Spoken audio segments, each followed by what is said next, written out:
America के कड़े रुख आर्थिक मोर्चे पर चौतरफा घेराबंदी और रणनीतिक दबाव के आगे आखिरकार ईरान को घुटने टेकने पर मजबूर होना पड़ा। पश्चिम एशिया में हफ्तों तक चले भीषण तनाव और व्यापक तबाही के बाद अब ईरान अमेरिका युद्ध विराम यानी सीजफायर के मुहाने पर आकर खड़ा हुआ है। रूसी समाचार एजेंसी रिया नोवोस्ती के हवाले से आई खबर के मुताबिक अमेरिका और ईरान सीजफायर समझौते पर सैद्धांतिक रूप से सहमत हो गए हैं। इस प्रस्तावित डील में सबसे महत्वपूर्ण शर्त दुनिया के सबसे संवेदनशील समुद्री मार्ग यानी हॉर्मुज जल डमरूमध्य यानी स्टेट ऑफ हॉर्मुज से जहाजों की बिना शर्त स्वतंत्र आवाजाही को बहाल करना शामिल है। पाकिस्तान सैन्य अधिकारियों और ईरानी सुरक्षा सूत्रों के हवाले से सामने आई इस रिपोर्ट ने वैश्विक बाजार में हलचल तेज कर दी है। रणनीतिक विश्लेषकों का मानना है कि ईरान द्वारा हॉर्मुज में जहाजों की आवाजाही पर लगाई लगाम रुकावटों को वापस लेना इस बात का प्रत्यक्ष प्रमाण है कि अमेरिकी सैन्य और आर्थिक मार के सामने ईरान लंबे समय तक टिकने की स्थिति में नहीं था और आखिरकार उसे समझौते की मेज पर आना ही पड़ा। युद्ध के दौरान अमेरिका द्वारा अपनाई गई बेहद आक्रामक कूटनीति और सख्त आर्थिक प्रतिबंधों ने ईरान की अर्थव्यवस्था की कमर तोड़ कर रख दी थी। अमेरिका ने ईरान का वैश्विक स्तर पर पूरी तरह से आर्थिक गला घोटने के लिए नए और बेहद कड़े सेकेंडरी सेक्शन यानी द्वितीय प्रतिबंध लागू करने की घोषणा की थी। इन प्रतिबंधों का मुख्य उद्देश्य ईरान को अंतर्राष्ट्रीय स्तर पर वित्तीय और व्यापारिक रूप से बिल्कुल अलग थलग करना था। हालांकि दुनिया के अधिकांश देश पहले से ही अमेरिका पाबंदियों के डर से ईरान से व्यापार बंद कर चुके हैं, लेकिन रूस, दक्षिण एशिया और पश्चिम एशिया के कुछ देश तेहरान के साथ आर्थिक लेन देन अभी भी बनाए हुए हैं। अमेरिका की नई रणनीति सीधे तौर पर इन देशों को उन कंपनियों पर प्रहार करने वाली थी जो ईरान के साथ किसी भी प्रकार की व्यावसायिक या ऊर्जा साझेदारी में शामिल थी। अमेरिकी प्रशासन की इस अचूक आर्थिक चाल से ईरान के पास बचे खुचे राजस्व के रास्ते भी पूरी तरह से बंद होने के कगार पर पहुंच चुके थे। आपको बता दें कि भीषण तबाही, घरेलू दबाव और पूर्ण आर्थिक विनाश के मंडराते खतरे को देखते हुए ईरानी नेतृत्व के पास अमेरिका की शर्तों को स्वीकार करने के अलावा कोई अन्य विकल्प नहीं बचा। स्टेट ऑफ हॉर्मुज हमेशा से ईरान का सबसे बड़ा और रणनीतिक हथियार रहा है, जिसके जरिए वो अंतर्राष्ट्रीय समुदाय को धमकाने और वैश्विक तेल आपूर्ति को बाधित करने की कोशिश करता रहा। दुनिया के कुल तेल और ऊर्जा उत्पादों का एक विशाल हिस्सा इसी सकरे समुद्री मार्ग से होकर गुजरता है। युद्ध के दौरान इस मार्ग पर ईरान द्वारा बिछाई गई बारूदी सुरंगों और जहाजों पर लगाई गई रोक से वैश्विक बाजारों में भारी अफरा तफरी मच गई थी। लेकिन इस सीजफायर समझौते के तहत ईरान अब इस महत्वपूर्ण जलमार्ग से अपनी पाबंदियां हटाने और फिर जहाजों को स्वतंत्र रूप से गुजरने देने पर राजी हो गया। सूत्रों के हवाले से यह खबर आई कि आने वाले दिनों में दोनों देशों की ओर से इस सीजफायर समझौते की आधिकारिक घोषणा कर दी जाएगी। अंतर्राष्ट्रीय कूटनीतिक हलकों में इस अमेरिका की इसे बड़ी जीत के रूप में देखा जा रहा है, क्योंकि उसने ईरान को उसकी सबसे बड़ी रणनीतिक संपत्ति यानी हॉर्मुज जल डमरूमध्य पर भी पीछे हटने के लिए विवश कर दिया। अमेरिकी दबाव में पूरी तरह घिर जाने के बाद अब ईरान पड़ोसी देश ओमान के साथ मिलकर हॉर्मुज जल डमरूमध्य को लेकर बीच का रास्ता तलाशने में जुटा हुआ है। खबरों के मुताबिक ओमान के साथ ईरान का एक समझौता होने के करीब है और जिसके तहत समुद्री क्षेत्र में बिछाई गई खतरनाक बारूदी सुरंगों यानी नेवल माइंस को हटाने की योजना बनाई गई है, ताकि जहाजों के लिए एक अस्थायी रास्ता तैयार किया जा सके। ईरान के उप विदेश मंत्री काजेम गरीबाबादी ने स्वीकार किया कि ईरान और ओमान मिलकर एक नया रास्ता बनाने पर सहमत हुए हैं और इस नई योजना का रूपरेखा इस प्रकार है कि अंतर्राष्ट्रीय जहाजों को सुरक्षित रास्ता देने के लिए समुद्र में बिछाई गई माइंस को हटाया जाएगा। ईरान चाहता है कि वर्तमान में इस्तेमाल किए जा रहे उस दक्षिणी समुद्री मार्ग को बंद कर दिया जाए जो ओमान के तट के करीब से गुजरता है।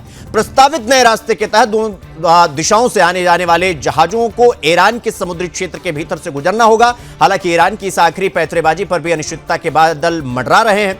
अमेरिका हमेशा से ईरान के अधिकार क्षेत्र वाले किसी भी नए रास्ते का कड़ा विरोध करता हुआ नजर आया है और इसके अतिरिक्त ओमान की ओर से जारी शुरुआती बयानों में बंद दक्षिणी मार्ग को बंद करने का कोई जिक्र नहीं किया गया था। इससे साफ जाहिर होता है कि ईरान अपने बचाव के लिए जो भी नए रास्ते बनाने की कोशिश कर रहा है उस पर भी अमेरिका की सख्त नजर बनी हुई है। यदि यह सीजफायर समझौता पूरी तरह लागू होता है तो यह वैश्विक अर्थव्यवस्था और कच्चे तेल की आपूर्ति के लिए एक बहुत बड़ी राहत साबित होगा। पिछले कई हफ्तों से हॉर्मुज में जारी गतिरोध के कारण दुनिया भर में ईंधन की कीमतों में उछाल आ रहा था और जहाजों का बीमा प्रीमियम रिकॉर्ड स्तर पर पहुंच चुका था। इस पूरे घटनाक्रम ने एक बार फिर साबित कर दिया कि अमेरिका सैन्य और आर्थिक दबदबे के आगे ईरान की धमकियां ज्यादा टिक नहीं सकती। चौतरफा पाबंदियों और रणनीतिक अलगाव और संभावित भारी तबाही के खौफ ने आखिरकार ईरान को झुकने और अमेरिका की सीजफायर शर्तों को मानने पर मजबूर कर दिया। अब पूरी दुनिया की नजर इस बात पर टिकी है कि आने वाले दिनों में इस समझौते का आखिरकार और आधिकारिक ऐलान किस तरह से होता है।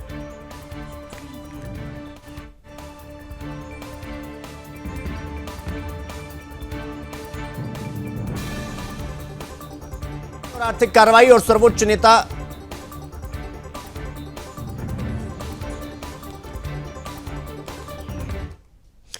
तो अमेरिका की ताबड़तोड़ और सैन्य और आर्थिक कार्रवाई और सर्वोच्च नेता अयातुल्लाह खामेनेई की मौत के बाद ईरान पूरी तरीके से बौखलाहट और हताशा के दौर से गुजर रहा है। अपनी सैन्य विफलताओं और आर्थिक बर्बादी को छुपाने के लिए तेहरान ने अब कूटनीतिक और युद्ध के तमाम स्थापित अंतर्राष्ट्रीय नियमों को ताक पर रख दिया है। खून का बदला खून की सनक में जल रहे ईरान ने अब बेहद ही निचला और कायराना रास्ता चुनते हुए अमेरिकी राष्ट्रपति डोनाल्ड ट्रंप के 20 वर्षीय छोटे बेटे बैरन ट्रंप की हत्या के लिए 95 करोड़ रुपए लगभग $10 मिलियन के इनाम का ऐलान कर दिया है। इजराइल के प्रधानमंत्री बेंजामिन नेतन्याहू ने पहले ही अमेरिकी नेतृत्व को आगाह किया था कि ईरान डोनाल्ड ट्रंप के परिवार, विशेषकर उनके छोटे बेटे बैरन ट्रंप को निशाना बनाने की साजिश रच रहा है। हालांकि अब तक यह पूरी तरह से स्पष्ट नहीं था कि नेतन्याहू को यह खुफिया इनपुट कहां से मिला, लेकिन अब ईरानी सरकारी मीडिया द्वारा जारी किए गए धमकी भरे वीडियो ने इस खौफनाक साजिश पर मुहर लगा दी है।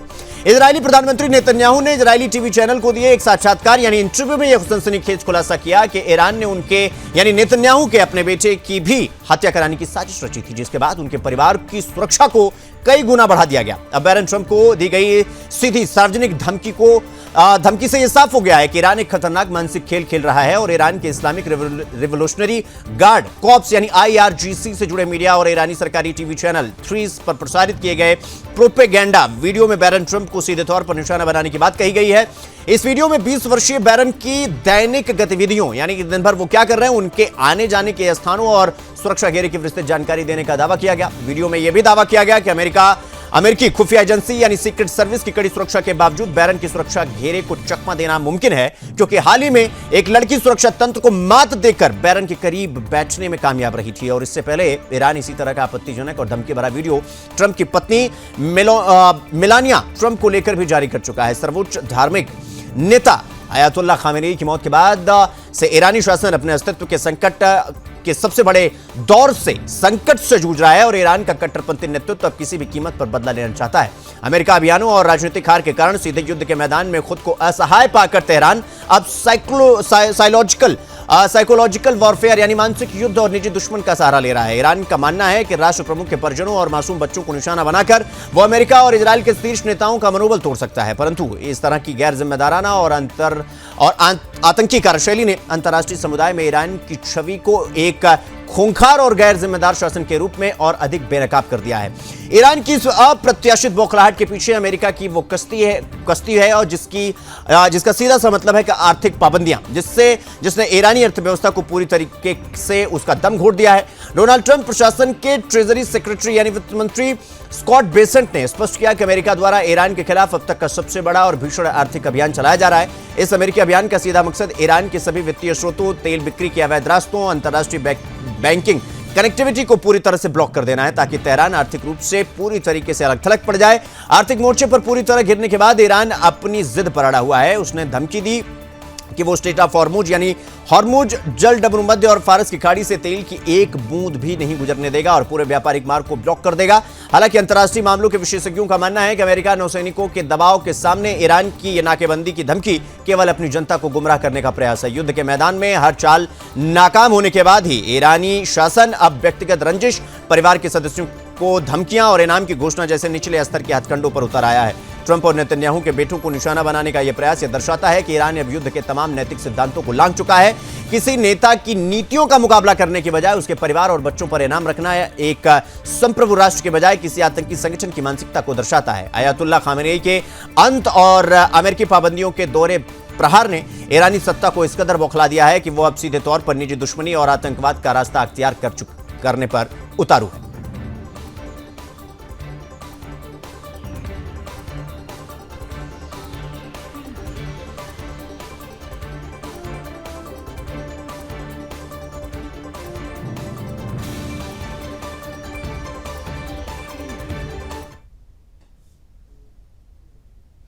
अब रुक करेंगे अगली खबर की ओर। अमेरिका और ईरान के बीच गहराते युद्ध के संकट और खाड़ी क्षेत्र में मंडराते महाविनाश के बीच पाकिस्तान की पुरानी फितरत एक बार फिर खुलकर सामने आ गई है। जब दो बड़े देशों के बीच जंग की स्थिति बनती है, पाकिस्तान अपनी गिरती अर्थव्यवस्था और अंतर्राष्ट्रीय अलगाव को छिपाने के लिए बिचौलिए और चौधरी की भूमिका में कूद पड़ता है। वॉशिंगटन और तेहरान के बीच भीषण तनाव और अमेरिकी आर्थिक पाबंदियों की गूंज के बीच पाकिस्तान की सेना प्रमुख फील्ड मार्शल आसिम मुनीर अचानक ईरान की राजधानी तेहरान के दौरे पर जा पहुंचे। ईरान के विदेश मंत्रालय के प्रवक्ता इस्माइल बगेई ने इस यात्रा की पुष्टि की है, लेकिन सवाल ये उठता है कि जिस पाकिस्तान ने महज कुछ ही दिन पहले ईरान की घेराबंदी के लिए सुन्नी देशों का नया सैन्य गठबंधन बनाया है, उसके सेना प्रमुख आखिर तेहरान में कौन सा शांति का राग अलापने वहां पर पहुंचे हुए हैं। कूटनीतिक गलियारों में इसे पाकिस्तान का एक और दोहरा कूटनीतिक खेल और अमेरिका ईरान के बीच दलाली और बिचौलियागिरी का नया पैंतरा माना जा रहा है। पाकिस्तान के सेना प्रमुख असीम मुनीर का तेहरान दौरा ऐसे समय में हो रहा है जब 7 अगस्त 2026 को पाकिस्तान, सऊदी अरब और तुर्की ने मिलकर मक्का संयुक्त रक्षा समझौता पर दस्तखत किए हैं और यह समझौता मुख्य रूप से सुन्नी प्रभुत्व वाले देशों का एक सामूहिक रक्षा गठबंधन है, जिसकी अंतर्निहित भावना शिया बहुल ईरान के बढ़ते क्षेत्रीय प्रभाव को रोकने और उसके खिलाफ सैन्य मोर्चाबंदी करने से जुड़ी है। इस समझौते की सबसे प्रमुख शर्त सामूहिक सुरक्षा यानी कलेक्टिव डिफेंस की है, जिसका सीधा अर्थ है कि यदि इनमें से किसी एक देश पर हमला होता है तो उसे तीनों देशों पर हमला माना जाएगा। ईरान इस समझौते को अपने खिलाफ रची गई एक खुली घेराबंदी मानता है। तेहरान को भली भांति एहसास है कि सऊदी अरब और तुर्की के साथ हाथ मिलाकर पाकिस्तान ने उसी के खिलाफ मोर्चा खोला है, लेकिन अपनी परंपरागत दोहरी नीति पर चलते हुए पाकिस्तान सेना प्रमुख अब तेहरान पहुंचकर ईरानी नेतृत्व के सामने हितैषी बनने का नाटक कर रहे हैं। मुनीर का यह दौरा ईरान की जायज आशंकाओं को दबाने और यह फर्जी संदेश देने की नाकाम कोशिश है कि मक्का समझौता ईरान के खिलाफ नहीं है। अमेरिकी राष्ट्रपति डोनाल्ड ट्रंप ने ईरान पर इतिहास के सबसे कठोर और विनाशकारी आर्थिक प्रतिबंध थोपने की घोषणा की है। ट्रंप प्रशासन ने दुनिया भर के देशों को साफ चेतावनी दी है कि जो भी देश ईरान को किसी प्रकार की वित्तीय, व्यापारिक या कूटनीतिक राहत पहुंचाएगा उसे अमेरिका के प्रकोप का सामना करना पड़ेगा। उधर तेहरान ने भी आक्रामक रुख अपनाते हुए स्ट्रेट ऑफ हॉर्मुज में तेल की आवाजाही पर रोक लगा दी है और बिना अनुमति गुजरने वाले तेल टैंकरों पर हमले की चेतावनी भी दी है। ऐसे गंभीर मोड़ पर जब वॉशिंगटन और तेहरान के बीच बातचीत के सारे दरवाजे बंद हैं, तो पाकिस्तान फिर से बिचौलिए के रूप में दोनों के बीच डाकिया बनने की फिराक में पहुंचा हुआ है। असीम मुनीर की इस तेहरान यात्रा का मुख्य मकसद यही है कि वो अमेरिका के संदेशों को ईरान तक और ईरान की बेबसी को अमेरिका तक पहुंचाकर वॉशिंगटन की नजरों में अपनी उपयोगिता साबित कर सके।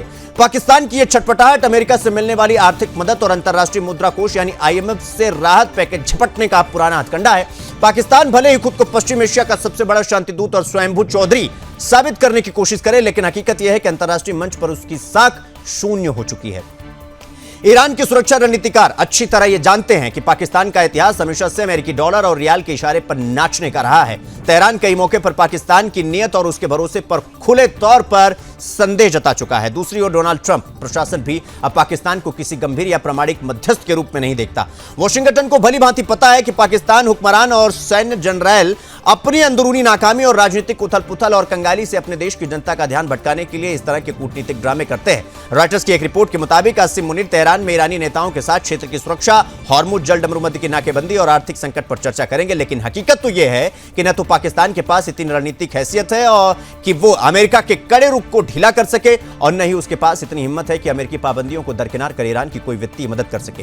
तेहरान की सरजमी पर खड़े होकर असीम मुनीर केवल दो नावों की सवारी करने का असफल प्रयास कर रहे हैं। वो एक तरफ सुन्नी गठबंधन बनाकर सऊदी अरब का मोहरा बन रहे हैं, तो दूसरी तरफ ईरान के सामने मध्यस्थ का मुखौटा पहनकर पूरे क्षेत्र का ठेकेदार बनने की नाकाम कोशिश कर रहे हैं। अमेरिका और ईरान के भीतर भीषण संघर्ष के बीच पाकिस्तान का यह कूटनीतिक दाव केवल एक खोखला ढोंग और राजनीतिक बिचौलियागिरी है।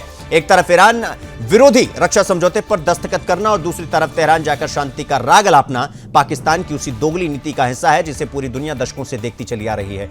असीम मुनीर का यह दलाली वाला पैंतरा न तो ईरान का विश्वास जीत सकता है और न ही खाड़ी क्षेत्र में जारी महायुद्ध के खतरों को टाल सकता है।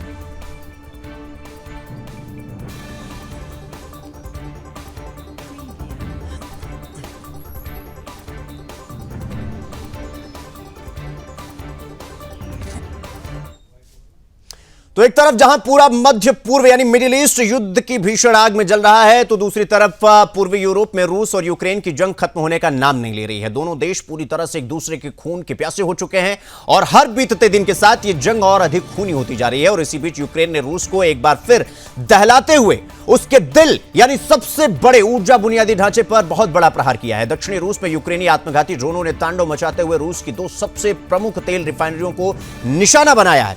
इस भीषण हमले में जहां 2 लोगों की मौके पर ही मौत हो गई और 2 से ज्यादा लोग घायल भी हो गए, वहीं रूस की सबसे महत्वपूर्ण अपसिप्स्की तेल रिफाइनरी में कामकाज पूरी तरीके से ठप हो चुका है। कास्त्रोदार क्षेत्र के गवर्नर वेन्यामिन कोंडरात्येव ने आधिकारिक बयान जारी कर बताया कि आप्सकी तेल रिफाइनरी पर हुए हमले में भारी तबाही हुई है। यूक्रेनी ड्रोनों के गिरते मलबे और सीधे धमाके की वजह से रिफाइनरी में विकराल आग लग गई। इस हादसे में रिफाइनरी में तैनात 2 कर्मचारियों की जान चली गई, जबकि 2 अन्य गंभीर रूप से अस्पताल में भर्ती है।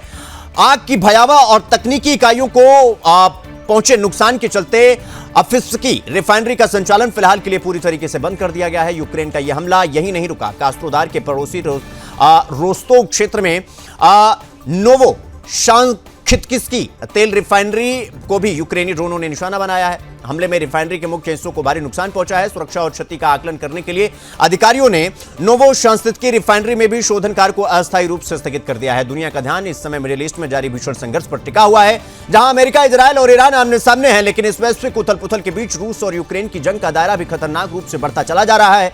दोनों ही देश अब किसी भी शांति समझौते के मूड में बिल्कुल नजर नहीं आ रहे हैं और एक दूसरे को आर्थिक और सैन्य रूप से पूरी तरीके से पंगु बना देना चाहते हैं। यूक्रेन अब सिर्फ अग्रिम मोर्चे यानी फ्रंट लाइन पर ही जंग नहीं लड़ रहा, बल्कि उसने रूस की सीमा के सैकड़ों किलोमीटर भीतर घुसकर उसके आर्थिक स्तंभों को भी ध्वस्त करने की रणनीति अपनाई है। रूसी तेल प्रतिष्ठानों पर यह हमला दिखाता है कि यूक्रेन अब रूस के सबसे मुख्य राजस्व स्रोत को निशाना बनाकर राष्ट्रपति व्लादिमीर पुतिन को बैकफुट पर धकेलना चाहता है। रूस की तेल सुविधाओं पर यूक्रेन के ये ताजा हमले एक सोची समझी रणनीति का हिस्सा है। हाल के महीनों में यूक्रेन ने रूसी ऊर्जा प्रतिष्ठानों पर अपने ड्रोन हमलों की रफ्तार को कई गुना बढ़ा दिया है। इससे ठीक पहले 21 अगस्त को यूक्रेन ने पर्म तेल रिफाइनरी पर भीषण ड्रोन हमला किया था। उस हमले में रिफाइनरी में आग लग गई थी और कई महत्वपूर्ण तकनीकी इकाइयां क्षतिग्रस्त हो गई थी, जिसमें पर्म रिफाइनरी का काम ठप पड़ गया था। आप्सकी रिफाइनरी पहले भी यूक्रेन के निशाने पर रही है। 11 जून 2026 को भी यूक्रेनी सेना ने यहां बड़ा हमला बोला था, जिससे वहां भारी आगजनी हुई थी। कोस्त्रोदार, रोस्तोव और पर्म जैसी प्रमुख रिफाइनरियों पर लगातार हमले पर यूक्रेन रूस के राष्ट्रीय तेल शोधन क्षमता को आधा करने की कोशिश में लगा हुआ है। यूक्रेन की इस आक्रामक रणनीति से रूस को भारी नुकसान उठाना पड़ सकता है। इस साल की शुरुआत से ही तेल रिफाइनरी पर हुए ताबड़तोड़ हमलों के कारण हुई इस गर्मी में रूस के कई हिस्सों में ईंधन, पेट्रोल और डीजल की भीषण किल्लत देखी गई। युद्ध लड़ रही रूसी सेना के लिए तेल की निरंतर आपूर्ति सबसे महत्वपूर्ण है और रिफाइनरियों का बंद होना रूसी तेल की लॉजिस्टिक सप्लाई चेन को तोड़ रहा है। और इस दौरान इन लगातार हमलों ने रूस की अभेद्य माने जाने वाली वायु रक्षा प्रणाली यानी कि एयर डिफेंस सिस्टम की पोल खोलकर रख दी है। रूसी क्षेत्र के इतने अंदर तक यूक्रेनी ड्रोन का निर्बाध रूप से पहुंचना और सबसे सुरक्षित माने जाने वाली रिफाइनरियों को राख में बदल देना यह साबित करता है कि रूसी सेना को अंदरूनी मोर्चे पर भारी संघर्ष करना पड़ रहा है। मिडिल ईस्ट के चलते मोर्चे और पूर्वी यूरोप में यूक्रेन के इस नए प्रहार ने यह साफ कर दिया है कि दुनिया फिलहाल किसी शांति की तरफ नहीं, बल्कि एक महाविनाशकारी संघर्ष की तरफ बढ़ रही है। यहां कोई भी पक्ष पीछे हटने को तैयार नहीं है।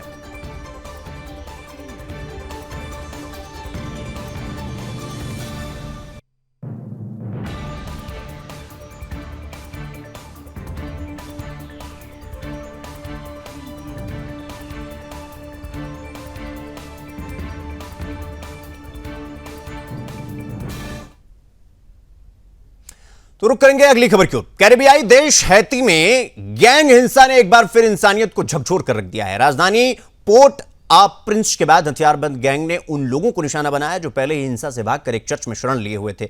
इस हमले में करीब 50 लोगों के मारे जाने की खबर है, जबकि कई लोग घायल हैं और कुछ अब भी लापता बताए जा रहे हैं। खून खराबे की यह घटना केंस्कॉफ इलाके में रविवार रात हुई। स्थानीय मेयर मैंसिलोन जीन के मुताबिक हमला रात करीब 10:30 बजे शुरू हुआ और सोमवार तक जारी रहा। हथियारबंद लोग कई इलाकों में घूमते रहे और लोगों को निशाना बनाते रहे। बताया गया है कि कुछ लोगों की बेरहमी से हत्या की गई है। जिन लोगों पर हमला हुआ उनमें बड़ी संख्या में ऐसे विस्थापितों की थी जिनमें पहले किसी और इलाके में हुई हिंसा से बचने के लिए यहां पर शरण ली हुई थी। यानी जिन लोगों को सुरक्षित पनाह की उम्मीद थी वो गैंग की हिंसा का शिकार बन गए। एक रिपोर्ट के मुताबिक हमले के बाद करीब 40 शव बरामद किए गए थे और कई लोग लापता थे। इसके बाद मृतकों की संख्या करीब 50 तक पहुंचने की जानकारी सामने आई है। हमले के बाद प्रधानमंत्री एलेक्स डिडियर फिल्स एमए के कार्यालय ने पीड़ित परिवारों के प्रति गहरी संवेदना जताई और इलाके में सुरक्षा बहाल करने के लिए अतिरिक्त सुरक्षा बल तैनात कर दिए। लेकिन हैती में यह हिंसा कोई अचानक पैदा हुआ संकट नहीं, देश के लंबे समय से राजनीतिक अस्थिरता, भ्रष्टाचार और प्राकृतिक आपदाओं और शक्तिशाली गैंगों का हिस्सा से यह देश जूझता रहा है। राजधानी पोर्ट आ प्रिंस के बड़े हिस्से पर गैंग का प्रभाव बताया जा रहा है। इन गैंगों पर हत्या, बलात्कार, लूटपाट और अपहरण जैसे गंभीर अपराधों के आरोप हैं। संयुक्त राष्ट्र के आंकड़ों के मुताबिक करीब 1 करोड़ की आबादी वाले हैती में लगभग 15 लाख लोग विस्थापित हैं, जबकि 50 लाख से ज्यादा लोग खाद्य असुरक्षा का सामना कर रहे हैं। 2016 के बाद से देश में चुनाव नहीं हुआ। पिछले राष्ट्रपति जोवेनल मोइस की जुलाई 2021 में हत्या कर दी गई और अब दिसंबर 2026 में आम चुनाव प्रस्तावित है। सवाल सिर्फ 50 मौतों का नहीं है, सवाल यह भी है कि आखिर कब तक हैती के आम लोग गैंग की बंदूकों के बीच अपनी जिंदगी बचाने के लिए भागते रहेंगे।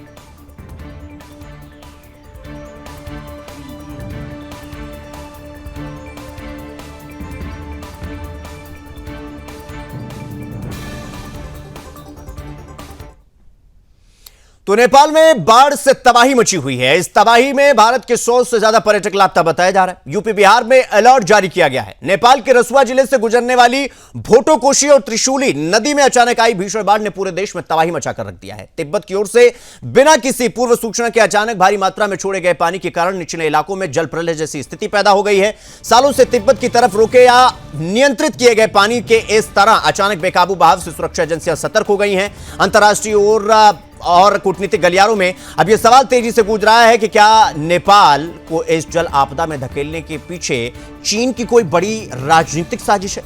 हालात की भयावहता को देखते हुए नेपाल सरकार ने पूरे प्रभावित क्षेत्र में हाई अलर्ट घोषित कर दिया है। आधिकारिक स्तर पर राहत और बचाव कार्यों के लिए आपातकालीन कदम उठाए जा रहे हैं। नेपाल सेना सशस्त्र पुलिस बल यानी एपीएफ और नेपाल पुलिस की टीमों को सीधे जमीनी बचाव कार्य में उतारा गया। प्रभावित क्षेत्रों में मदद के लिए अन्य जिलों से भी अतिरिक्त बल भेजा गया है। संभावित हवाई रेस्क्यू के लिए सरकारी और सेना के हेलीकॉप्टर को प्रभावित इलाकों में रवाना कर दिया गया है। इसके साथ ही निजी हेलीकॉप्टर कंपनियों को भी अलर्ट मोड पर रखा गया है। संबंधित मुख्य जिला अधिकारियों यानी सीडीओ को निचले तटीय क्षेत्रों के निवासियों को तुरंत सुरक्षित स्थानों पर स्थानांतरित करने का आदेश दिया गया है।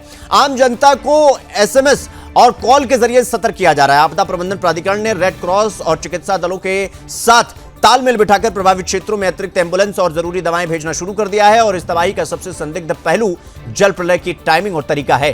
तिब्बर की ओर से बहने वाली इस नदी के प्रवाह को वर्षों से नियंत्रित रखा गया था। बिना किसी भीषण प्राकृतिक आपदा या पूर्व कूटनीतिक सूचना के अचानक बांध के द्वारों को खोल देना सामान्य प्रक्रिया नहीं माना जाता। भू राजनीतिक विशेषज्ञों का यह मानना है कि चीन सीमा पार कर नदियों को एक रणनीतिक हथियार की तरह इस्तेमाल करता है। निचले तटवर्ती यानी डाउनस्ट्रीम देशों को समय पर हाइड्रोलॉजिकल डेटा यानी जलस्तर की जानकारी न देना और अचानक भारी मात्रा में पानी छोड़ना किसी वाटर बम जैसी घातक हथियार का असर जितना पैदा करता है। और क्षेत्रीय शक्ति संतुलन और नेपाल की आंतरिक राजनीति के बीच तिब्बत की ओर से अचानक आया यह जल सैलाब महज एक इत्तेफाक है या फिर चीन की जानबूझकर दिया गया कोई रणनीतिक संदेश, इसकी जांच की मांग उठने लग गई है। आपको बता दें कि स्थिति की समीक्षा और आगामी कूटनीतिक कदम तय करने के लिए काठमांडू में एक उच्च स्तरीय आपातकालीन बैठक बुलाई गई है। प्रशासन ने सभी नागरिकों से सुरक्षित और ऊंचे स्थान पर रहने की अपील की है।